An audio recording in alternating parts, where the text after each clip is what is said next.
মা মা আমাদের 10 টাকা দাও না। না হবে না, সবসময় শুধু পয়সা আর পয়সা। ভাল লাগে না। দিদি এদিকে আয়, আমার মাথায় একটা প্ল্যান এসেছে। চল আগে এই গাছের পাতাগুলো তুলে নিয়ে যাই। ঠিক আছে ভাই। এই তো অনেক পাতা হয়ে গেছে, এতেই হয়ে যাবে।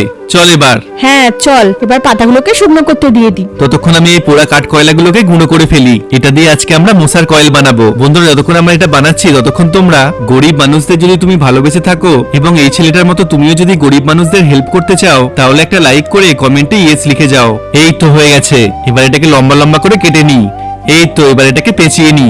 মিনা বল্টু কোথায় তোরা? আমি এসে গেছি। এ কি তোরা এসবে না আবার ঘর নোংরা করছিস? মা আমরা নোংরা করছি না।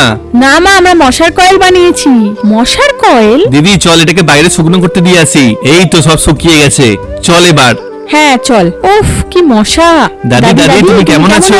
আমি খুব ভালো আছি রে, তোরা কেমন আছিস? দাদি এখন থেকে তোমাকে আর মশার জন্য কষ্ট পেতে হবে না। আমরা তোমার জন্য মশার কয়েল বানিয়ে এনেছি। আরে বাহ, এই নাও, এটা জ্বালালে আর একটাও মশা থাকবে না। দাঁড়াও, তোমার আমরা পিঠটা আমরা মেসেজ করে দিচ্ছি। বাহ, এরা আজকে খুব ভালো কাজ করেছে।